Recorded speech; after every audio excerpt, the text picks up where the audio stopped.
Yerushalmi Kiddushin Daf Yudbet Amud Bet, on continue là, on s'est arrêté Bekesef. C'est à peu près au tiers de la page, Yudbet Amud Bet, donc dans les nouvelles éditions, Al-Fadar et Arscroll, il faut repérer Yudbet de points sur la marge et descendre une bonne dizaine de lignes. Bekesef. On a vu que un Evet Knani peut s'acquérir par de l'argent. Il peut se racheter de son maître par de l'argent. Rabbi Yirmiyah Amar Me'acher le Rabo. Rabbi Yirmiyah dit, il s'agit que quelqu'un d'autre l'a racheté en donnant l'argent à son maître. La Gemara demande à Merabo Le'acherlo, et si c'est le maître qui a donné de l'argent à quelqu'un d'autre en lui disant, voilà, avec cet argent-là que je te donne, mon esclave se libère en même temps, est-ce que tu vas me dire qu'ici ça ne marche pas? Ça devrait marcher aussi. La Gemara comprend que c'est aussi un système qui devrait marcher.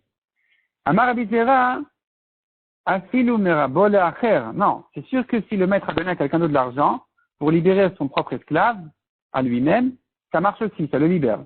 Maoumotzi, qu'est-ce que Rabbi Zera a voulu exclure par là?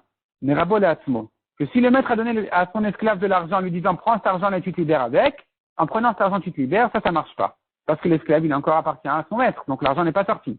Mais s'il donne à quelqu'un d'autre, ça pourrait marcher. Il peut donner à quelqu'un d'autre pour libérer son propre esclave. Rabbi Yirmiyah Ba'akoum Rabbi Zera. Rabbi Yirmiyah demande à Rabbi Zera. C'était Sadcha de Cherout. Si maintenant quelqu'un il vient chez son ami, il lui dit regarde, prends cet argent-là, et ton champ, le champ qui est hypothéqué à toi, qui se libère. Tu as prêté de l'argent à un tel, et son champ est hypothéqué à toi, prends de l'argent et libère cette hypothèque. Qu'est-ce qu'on dira ici? Ça marche ou ça marche pas? Amal et Yatsat. Ça marche, le champ se libère. Et s'il lui dit, je t'ai fait Sadra l'Evker, prends cet argent-là pour que ton champ soit abandonné, soit Evker, Amal et Yatsat. Ici, ça marche pas. Ma ben zelezé, quelle est la différence? Zezika le bendat. Mais zelezika le bendat.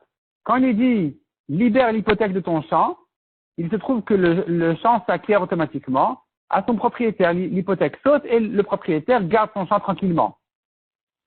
Là, puisqu'il y a quelqu'un qui a un bendat, qui a une conscience qui acquiert le champ, ça marche. Mais abandonner un champ pour de l'argent qu'on a reçu, ça marche pas parce que quand le champ est abandonné, il passe pas à qui que ce soit. Donc ici, il y a personne qui vienne l'acquérir, ça marche pas. La Gemara dit, ah bon, Agat mecha shayacheresh.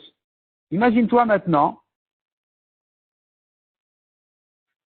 que l'emprunteur, donc celui de l'hypothèque, était cheresh, il n'a pas de conscience, il est sourd-muet. Est-ce que ça ne marchera pas dans ce cas-là parce qu'il n'y a pas quelqu'un de conscient pour acquérir ce champ? Amar le ish. Il a répondu non, c'est un homme. C'est un homme, donc il y a de son espèce, c'est un homme et qui, de manière générale, les hommes, ils peuvent acquérir. Donc si celui-là par hasard ne peut pas, c'est pas une raison que ça marche pas. À partir du moment où il lui a dit prends cet argent-là pour que quelqu'un puisse retrouver son champ hypothéqué, ça peut marcher, peu importe s'il a conscience ou pas. Agat mechaché akatan. Et si c'est un enfant, demande la Gemara, c'est pas un homme. Amar le darko l'agdil. Non, il va grandir. Donc, n'importe qui est un être humain, c'est pas grave, il peut acquérir. À partir du moment où j'ai donné au prêteur, je lui ai donné de l'argent pour qu'il libère l'hypothèque de son emprunteur, ça peut marcher, peu importe s'il est adulte, enfant, conscient, pas conscient. Par contre, pour abandonner son champ, ça ne marchera pas. Amar Rabbi Yona, Aked Rabbi Zera ki Rabbi Shimon ben Elazar. Ce que Rabbi Zera a dit, qu'il peut libérer son esclave en donnant de l'argent à quelqu'un d'autre, ça va comme Rabbi Shimon ben Elazar. Pourquoi? C'est Tani Rabbi Shimon ben Elazar Omer, Mishum Rabbi Meir, car on a vu dans la Mishnah qui disait, As beshtar al-ede acherim, lo al-ede atzmo.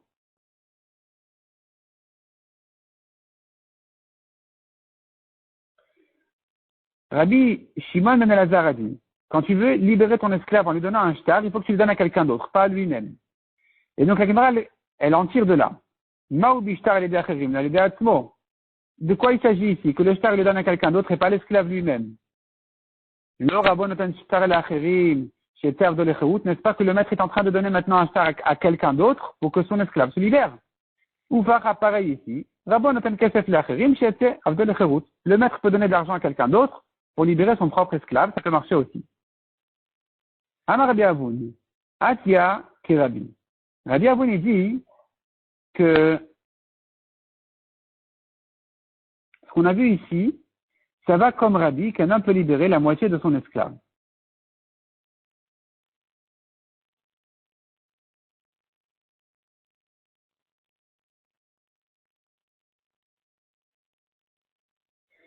Le Korban Edek dit comme ça. Ici, aujourd'hui, on n'a pas l'explication de Rav Chaim Kanievski, on prend les Korban Edek et Pnei Moshe. Une fois l'un, une fois l'autre. En tout cas, ici, le Korban Edek explique que la Gemara dit comme ça.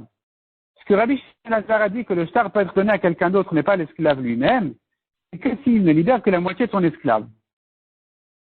Mais s'il le libère entièrement, c'est pas un problème. Il pourrait le libérer en lui donnant à lui-même, parce qu'il acquiert sa main en même temps que son guet. Donc il se trouve que le guet est sorti du maître. C'est ce que dit la Gemara ici. Donc Atia et Rabbi. Cela va comme Rabbi. De Rabbi Amar qui a dit Adam Meshacher Chatzi Avdo. Un homme peut libérer la moitié de son esclave. Et c'est sur ça qu'on a dit que quand il libère la moitié de son esclave, il faut qu'il donne le shtar à quelqu'un d'autre, mais pas à son esclave lui-même. Parce que s'il donne à son esclave lui-même, alors le guet n'est pas sorti de chez le maître, parce que l'esclave il appartient encore à son maître. Et c'est dans ce cas-là qu'on a dit qu'il faut donner à quelqu'un d'autre. Mais s'il le libère entièrement, il peut le donner à son esclave aussi. Demande à Gemara. Est-ce que les Chachamim ne sont pas d'accord qu'un homme puisse libérer la moitié de son esclave? On sait bien, ça existe un Chati Evet Chati Ben Chorim, c'est une halakha qui se retrouve de partout. Quelqu'un qui était moitié esclave, moitié libre. Comment tu le trouves celui-là, si ce n'est que son maître est libéré à moitié?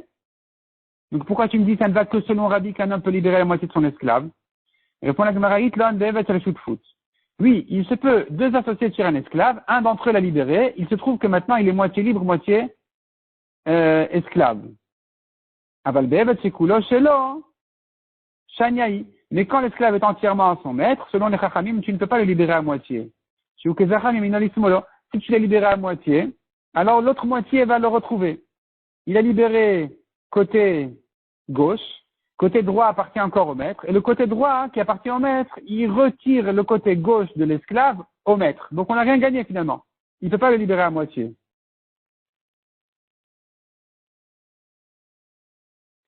S'il lui donne le guet à l'esclave lui-même pour libérer sa moitié, il se trouve que le guet n'est pas encore sorti du maître, et donc l'esclave ne s'est pas libéré. La Gemara demande à bon, et cette svara-là, elle n'est pas bonne pour Rabbi. Velet les Rabbi, Sheuzacha, Miminol Ismolo. Rabbi n'est pas d'accord avec cette svara de dire comment tu peux libérer la droite, la gauche, que la droite ou que la gauche. Il va retourner entièrement à son maître. Répond la Gemara, It lebem zakel avide acher. Oui, il peut libérer la moitié de son esclave s'il a donné le guet à quelqu'un d'autre, mais pas à son esclave lui-même, parce que quand il a donné à son esclave lui-même, alors il sera récupéré, il va retourner entièrement à son maître, comme on a dit. La Gemara demande, Velet les Rabbi mezakel avide acher. Les Chachamim ne sont pas d'accord avec ça, qu'il puisse lui donner le guet, qu'il puisse se libérer à moitié en donnant le guet à quelqu'un d'autre, où là le guet est complètement sorti du maître. Donc quel est le problème ici? Répond la Gemara. Savrin Rabbanan. Les Chachamim y pensent. Raoul izkot alide atzmo, celui qui peut recevoir lui-même son propre guet, Raoul izkot alide acher. Il peut se libérer quand quelqu'un d'autre l'a reçu pour lui parce qu'il est fait comme un chaliar. Le sheno Raoul izkot alide atzmo. Mais celui-là qui se libère qu'à moitié, ou là, c'est pas valable s'il avait lui-même reçu son propre guet. Et Nora ou l'izkot alidé acher. Il ne peut pas le faire par quelqu'un d'autre parce que ce qu'un homme ne peut pas faire, il ne peut pas non plus nommer un chaliar pour faire à sa place. Par contre, Rabbi Omer, apalpi chez Nora ou l'izkot alidé atzmo, malgré que lui-même ne peut pas se libérer à moitié en recevant lui-même son guet, Raoul l'izkot alidé acherim, il peut quand même par quelqu'un d'autre le faire. Igbiat ametia, ve'amar. Maintenant, un esclave qui a soulevé quelque chose, il a trouvé un objet, une métia, il a trouvé une métia, et il a soulevé en disant, à condition que ce soit à moi et pas à mon maître. Est-ce qu'on dira le Kochozacha ou Verabo? Qu'il veuille ou qu'il veuille pas, ça passe automatiquement à son maître. Ozacha ou Verabo, ou bien lui il a reçu l'objet, lui il a mérité, il l'a acquis, mais pas à son maître. C'est comme quelqu'un qui lui donne à condition que ça n'appartienne pas à son maître, et que ça appartiendra donc à l'esclave et pas au maître. Répond la Gemara, Mishmeina Minada, on pourrait le prouver de là. Un homme qui a fait un éder que son gendre ne profite pas de lui. Il s'est disputé avec son gendre, il ne veut plus rien lui donner. La tête et que peut-il faire qu'il a sa fille qui malheureusement habite chez son gendre. Elle est un peu, disons, prisonnière à ses yeux et la pauvre, elle a besoin d'argent. il veut le père donner à sa fille de l'argent sans que son gendre ne puisse en profiter. Omar la re'amaot ha'elu netunin lach matana. Il dit à sa fille, voici cet argent-là, je te donne cadeau. Ubilvad shelo lebalech reshut ben. À condition que ton mari n'en prenne rien. Et la masse notenet lesir. Ce que tu prends, tu mets directement dans ta bouche. Ça ne passe pas à ton mari. Mieux que ça encore, dit la Gemara, tane velo lire. On a appris encore dans une braïta, même pas à toi. C'est pas que tu puisses faire ce que tu veux avec l'argent que je t'ai donné. C'est directement à ta bouche. Et donc la Gemara veut prouver de là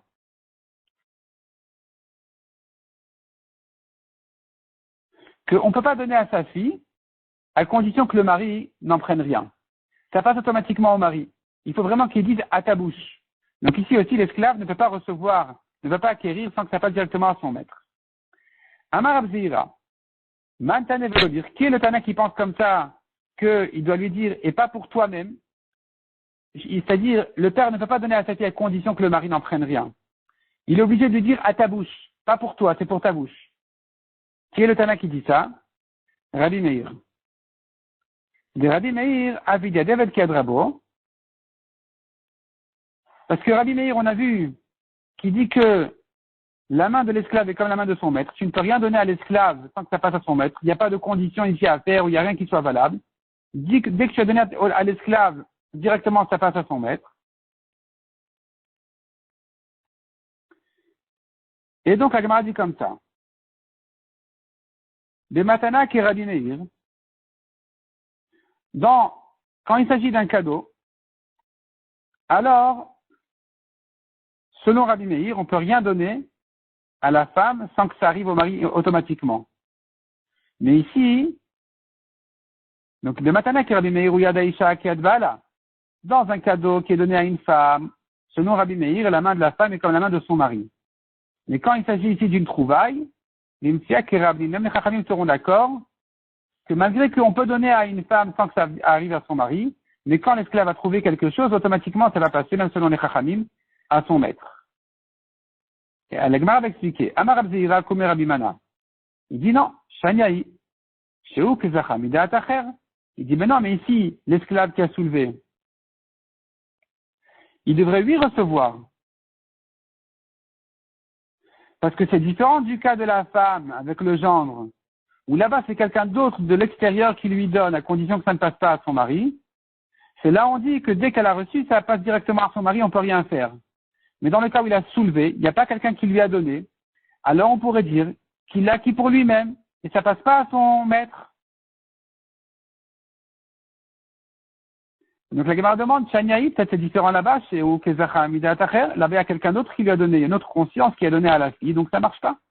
La Gemara dit, mais au contraire, comment tu raisonnes? Amal Evelo Kol Shekeni, n'est-ce pas un Kalvachomer? Ma'im, Shehi Kezacha Amidat Acher, si déjà lorsque quelqu'un d'autre lui a donné, Atomer Zachat Aisha Zachat Bala, Zachabala, tu dis que la femme a reçu, son mari automatiquement a reçu, malgré que celui qui lui a donné a fait une condition que ça ne passe pas au mari. Ici, qu'il n'y a pas quelqu'un de l'extérieur qui lui dit ça sera que à toi et pas à ton maître. C'est que lui qui a soulevé la métia, le kol sheken, zachaev et dizkerabo, n'est-ce pas un kalvachomer que dès que le Eved a soulevé, automatiquement son maître l'a acquis. Point. Donc la Gemara conclut comme ça. Et s'il a trouvé un objet, automatiquement ça passe à son maître. La Gemara pose une nouvelle question maintenant.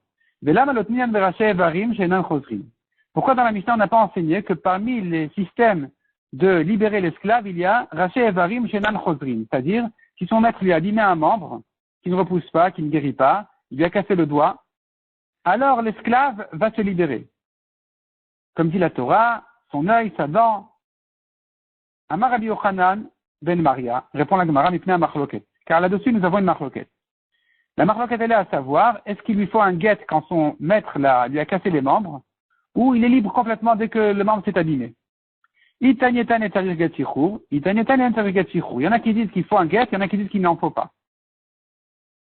La Gemara dit comme ça maintenant. Il est évident qu'un esclave peut recevoir un cadeau de X à Y. Pas de son maître. Il est l'esclave de Réhouven, il reçoit un cadeau de Shimon pour Lévi, il n'y a pas de problème. Me'acher, les rabots. Il peut recevoir aussi un cadeau qui est donné de quelqu'un d'autre pour son maître. Dès que l'esclave l'a reçu, le maître automatiquement l'a acquis. Mais rabolasmo, l'eau. Il est clair aussi que le maître ne peut rien donner à son esclave qui appartienne que à l'esclave, parce que dès que l'esclave l'a reçu, automatiquement ça revient à son maître. Me'acher lasmo, et si c'est quelqu'un d'autre qui veut donner à l'esclave lui-même sans son maître, alors on arrive ici, Machloket Rabbi Meir et Chachamim. Comme on a vu, Omer Helach Kesef Ze Shelei Le Rabcha Reshut Ben, quelqu'un qui dit à un esclave, prends cet argent-là à condition que ton maître n'en tienne rien, n'en prenne rien. Zachaevet Zacharabot Idre Rabbi Meir. Selon Rabbi Meir, le maître a reçu automatiquement. Les Chachamim ont dit Zachaevet lo Zacharabot. Les Chachamim disent non. L'esclave a reçu, oui, mais le maître non. Matzri Chale, sur quel cas se pose la question? Mais Rabot Leacher.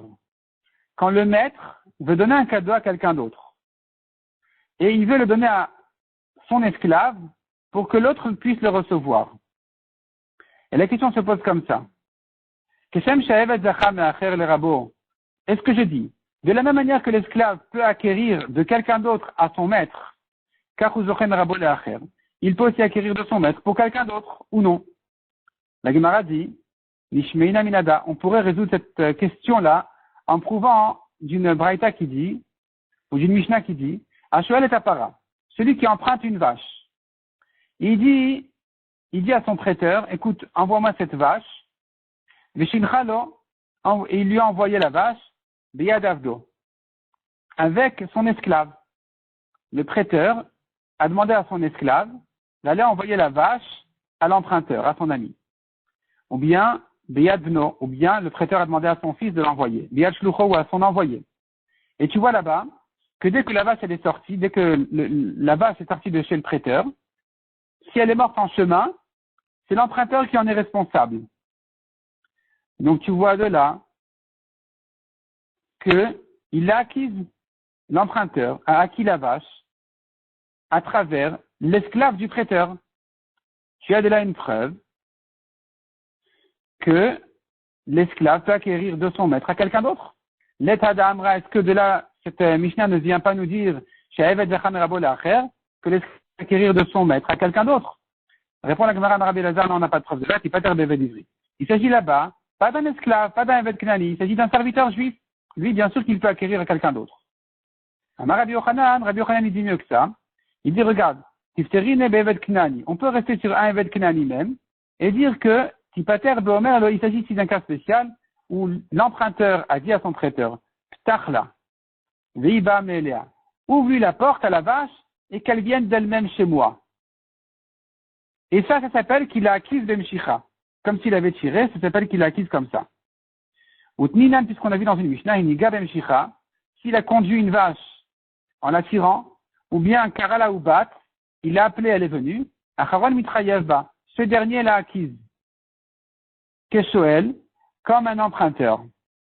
Dès qu'il a tiré, ou il l'a appelé, elle est venue, ça y est, il en est responsable. Donc c'est de ça qu'il s'agit ici. On n'a pas de preuve de là pour la question de l'esclave qui veut acquérir de son maître à quelqu'un d'autre. Rabbi Zira Shamala Minada. Rabbi Zira vient prouver, il vient répondre à notre question en ramenant une autre preuve. À propos du hérouv, un hérouv, quelqu'un qui veut mettre un hérouv pour et l'acquérir à tous les habitants de son bâtiment ou de ceux qui habitent autour de sa cour, alors il doit demander à quelqu'un d'autre. Un homme ne peut pas soulever son propre pain en disant voilà, je l'acquiers pour tous mes voisins. Il est obligé de faire le kinyan par quelqu'un d'autre. Et là-bas on dit, il ne peut pas l'acquérir, ni par son fils ou sa fille petit, ni son esclave ou sa servante knanim, qui a donc leur main est comme la sienne. C'est pas encore sorti de chez lui. N'as-tu pas une preuve de là? Qu'un esclave ne peut pas mériter, ne peut pas acquérir de son maître à quelqu'un d'autre. La Gemara dit non, on n'a pas de preuve de là. Si Pater qui est Rabbi Meir, on pourrait dire que cette Mishnah elle pense comme Rabbi Meir. Rabbi Meir Avad, Rabbi Meir Eved Yad, Avad Yad Eved Ked Rabo. Rabbi Meir il fait de la main de l'esclave comme la main de son maître. On a dit selon Rabbi Meir, on peut rien donner à l'esclave sans que ça passe à son maître. Donc ici aussi cette Mishnah elle pense comme Rabbi Meir. Demande la Gemara Vatan et Ishto. Pourtant on a dans cette même Mishnah qu'il peut lui acquérir à ses voisins par sa femme. Il dit à sa femme, regarde, soulève le pain pour tous les voisins. Et ça marche. Et alors que tu diras ici, ça va comme Rabbi Meir, pourtant on a vu que selon Rabbi Meir, la main de la femme est comme la main de son mari, donc comment peut-elle acquérir à tous les voisins? Répond la Gemara, Rabbi Chanina Beshem Rabbi Pinchas, Tipatel Kaden Tanya. Il y a un Tana qui pense comme ça selon Rabbi Meir, que la femme, elle peut lui acquérir, sa main n'est pas comme celle du mari, par contre l'esclave, il est vu comme son maître. Et nous avons une braïta qui dit comme ça. Ishto ena podalo maaser sheni. Rabbi Shimon ben Elazar amar mishum Rabbi Meir, Ishto podalo maaser sheni. Le Korban Ada ici inverse la version, il dit comme ça. Ishto ena podalo maaser sheni. Selon Tanakama,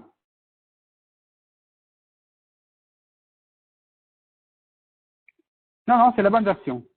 C'est la bonne version. Ishto ena podalo maaser sheni. Selon Tanakama, une femme qui rachète avec de l'argent qu'elle a reçu le maaser de son mari, elle est obligée d'ajouter un cinquième. Parce que l'argent qu'elle a reçu appartient à son mari, et son mari il est propriétaire de ses fruits et de l'argent, et si maintenant il rachète son propre maaser, il est obligé de rajouter un cinquième.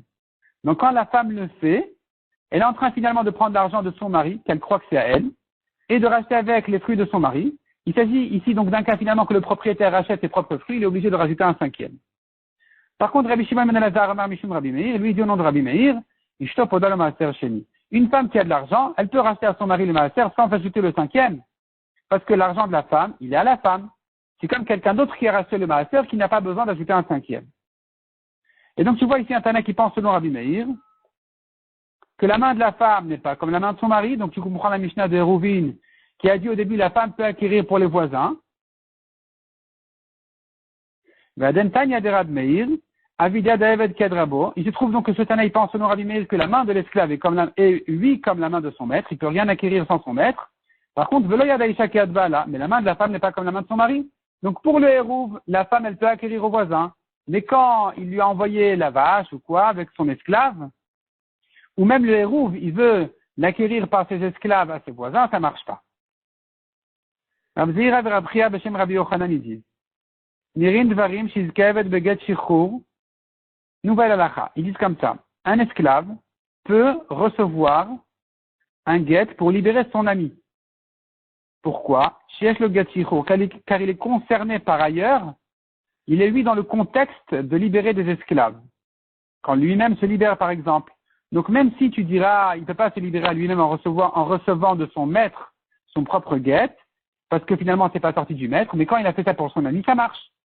Mais un esclave ne peut pas être chaliar pour recevoir le guet d'une femme, chez un getisha, car il n'est pas concerné par la paracha des divorces, de mariage des divorces. Donc il ne peut pas être chaliar sur une chose qui n'est pas concernée du tout. Intemar matni taï. Si tu dis, mais on a une braïta qui dit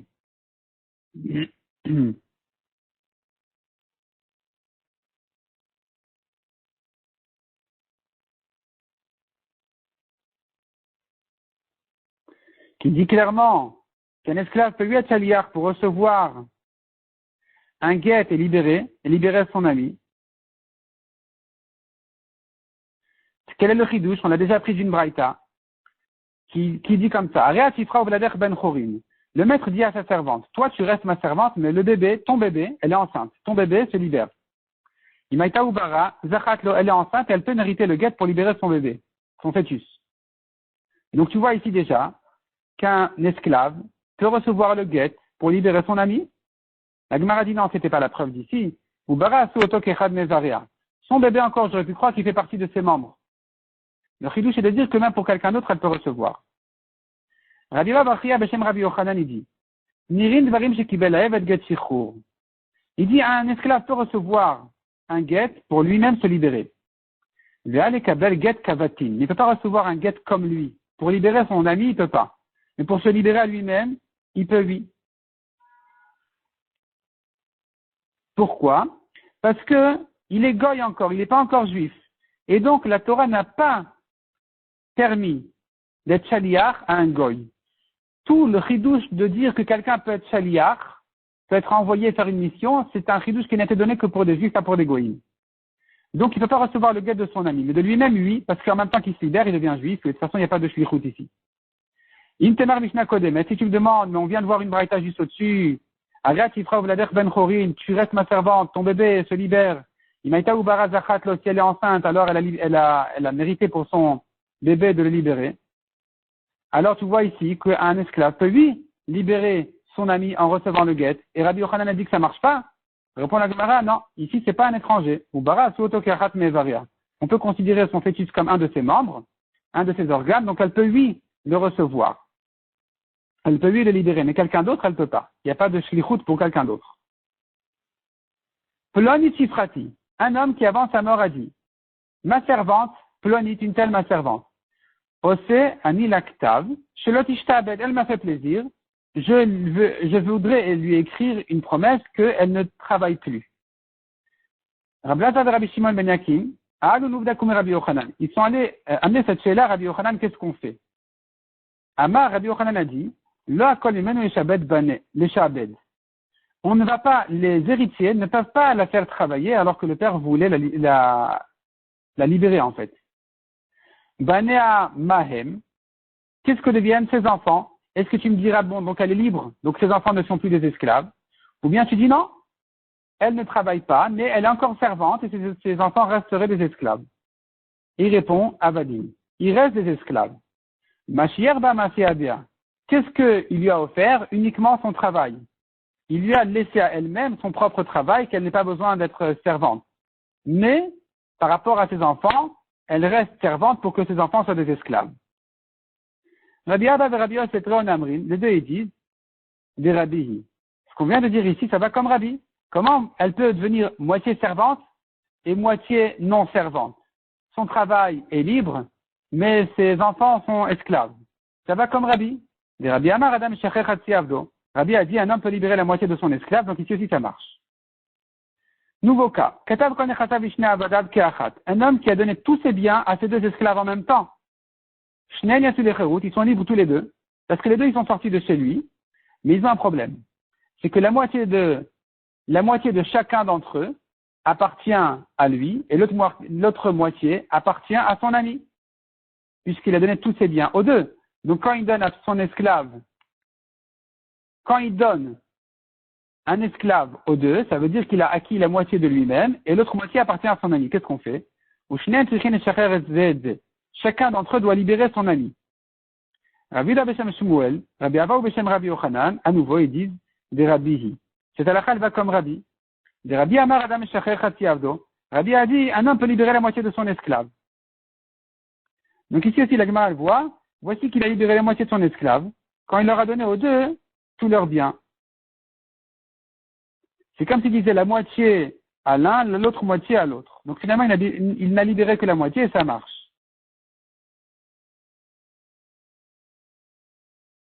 Amar Rabbi Zeira le Rabbi Ba. Rabbi Zeira dit à Rabbi Abba, Letada Amra, est-ce qu'on ne peut pas prouver de là chez Evet Zacham et Rabo Leacher? On avait posé tout à l'heure une question. Est-ce que l'esclave peut prendre de son maître pour donner à quelqu'un d'autre? Il peut acquérir à quelqu'un d'autre un cadeau qui sort de chez son maître. Et ici, tu vois que ça marche. Parce que tu vois que il a reçu, d'abord, en tant qu'esclave, il a reçu la moitié de son ami. Parce qu'en fait, il a dit aux deux, tous mes biens sont à vous deux. Donc, il se trouve maintenant, si tu prends l'esclave A, qui acquiert la moitié des biens pour son ami, et l'autre moitié pour lui-même. Donc, tu vois qu'il peut acquérir de son maître à son ami. Amarle, il a répondu, non, on n'a pas de preuve de là. Matsava, qu'est-ce que tu crois ici? Mishezahu, Benechassim, Yatou Lecherut, tu crois que d'abord ils ont acquis tous les biens, et ensuite ils se sont libérés, et donc tu me dis, mais attends, mais comment l'esclave A peut acquérir pour l'esclave B la moitié? Pourtant il est encore esclave, donc c'est la preuve qu'il pourra acquérir de son maître à quelqu'un d'autre. Non, c'est pas comme ça que ça marche. C'est pas que d'abord il acquiert les biens et ensuite il se libère. Et la Keachat, ça marche en même temps. Avadim Benechassim, Yatou Lecherut. Les esclaves, parmi les biens, tous ensemble, se libèrent en même temps. Donc il se libère et en même temps il acquiert, en tant que libéré, il acquiert la moitié des biens pour son ami aussi. Et donc ça peut marcher.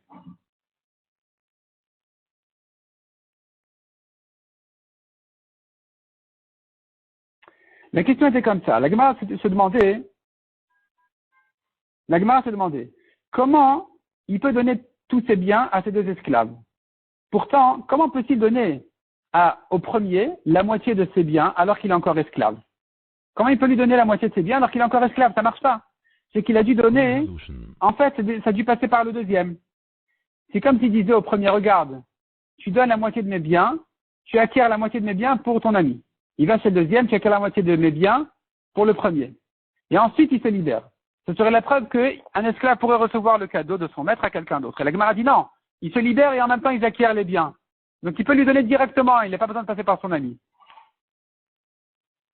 Encore un cas. Arat Batrovin Uvlader Eved. Il dit à sa servante, tu es libre, mais ton bébé reste mon esclave. Qu'est-ce qu'on fait ici? Vlada Kayotseba Divrei Rabbi Yossi Aglili. Eh bien, le bébé, il est comme elle. Il est comme elle, donc il se libère. Les Chachamim disent non, il n'a rien fait. Ça marche pas de dire, toi, servant, ton bébé est libre. Et donc, qu'est-ce qu'il en ressort? S'il n'a rien fait, alors qu'est-ce qu'on dira lui? Amar Rabbi Elazar, car Pirsha Rabbi Oshaya Ava Mishnah. Rabbi Elazar ramène que ainsi a expliqué Rabbi Oshaya, le père de la Mishnah, le maître de la Mishnah, il a expliqué cette braïta en disant comme ça. Shnean ben Chorin, quand tu dis il n'a rien dit, selon les Chachamim, on a dit là, Saklum, il n'a rien fait. Finalement, ça veut dire qu'ils sont tous libres, et la mère et le fils. Et alors, je comprends pas. D'après Tanakama, on a dit, le fils est comme la mère. Donc, il se libère. Enfin, Rabbi Yossi Aglili, pardon. Selon Chachamim, tu me dis, il n'a rien fait, ça veut dire qu'ils sont les deux libres. Donc, il n'y a plus de différence entre Rabbi Yossi Aglili et les Chachamim. Avant ça, la Gemara ramène une autre compréhension de la Braïta. Rabbi Beshem Rabbi Yochanan, il dit non, Shnen Avadim. Les deux sont esclaves. Quand on dit selon Chachamim, il n'a rien fait, ça veut dire que et la mère et le fils sont restés esclaves. Et donc, c'est à l'opposé de Rabbi Yossi Aglili qui a dit que les deux sont libres. Et c'est ce que demande Aldat et de Rabbi Yochanan Nicha. Pour Rabbi Yochanan, je comprends la marloquette. Nicha marloquette. Qu'ils sont à l'opposé. Selon Rabbi Yossi Aglili, les deux sont libres. Selon Chachamim, les deux sont esclaves. Aldat et de Rabbi Elazar, Maïka marloquette. Selon Rabbi Elazar, comment tu comprends la marloquette de Rabbi Yossi Aglili et les Chachamim? Et là, la Gemara dit non, il faut corriger. Ken dvarav kayamin divrei Rabbi Yossi Aglili. Ken est ainsi, il faut enseigner la Braïta. Dvarav kayamin divrei Rabbi Yossi Aglili. Selon Rabbi Yossi Aglili, on fait ce qu'il a dit. Il a dit la mère est libre, le bébé reste esclave. Alors effectivement, ça va se passer comme ça. La mère est libre, le bébé non. Mais Chachamim omrim la sakloum. Chachamim dit non, il n'a rien fait. Maoula sakloum. Qu'est-ce que ça veut dire qu'il n'a rien fait? Et là-dessus, Amar Rabbi Elazar, car c'est Rabbi Oshaya Abia Mishnah. Ainsi a expliqué Rabbi Oshaya, le père de la Mishnah, Shnen ben Chorin. Selon Chachamim, les deux, ils sont libres. Alors que selon Rabbi Yossi Aglili, la mère, elle est libre et le bébé non. Selon Chachamim, ils sont les deux libres. Et Rabbi Ali Beshem Rabbi Yochanan, il dit le contraire, Shnen Avadim. Ils sont les deux esclaves, la mère et le bébé. Donc la marloquette, elle est claire. Rabbi Yossi Aglili, c'est sûr qu'il pense, la mère est libre et le bébé non. Chachamim, ils comparent, ils égalisent la mère avec le bébé. Soit, selon Rabbi Elazar, ils sont les deux libres, soit selon Rabbi Yochanan, ils sont les deux esclaves. Et la Gemara conclut en disant, ok Rabbi, cette braïta, elle pense comme Rabbi. Les Rabbi Amar Adam Shechechati Avdo. Lui, Rabbi Yossi Aglili qui a dit, d'après cette nouvelle version, que on fait ce qu'il a dit, la mère est libre, le bébé est esclave, ça va comme Rabbi qui a dit, un homme peut libérer la moitié de son esclave, donc effectivement, il peut dire, la moitié qui est la mère est libre, et l'autre moitié qui est le bébé reste esclave. Selon Rabbi, de manière générale, un homme peut libérer la moitié de son esclave.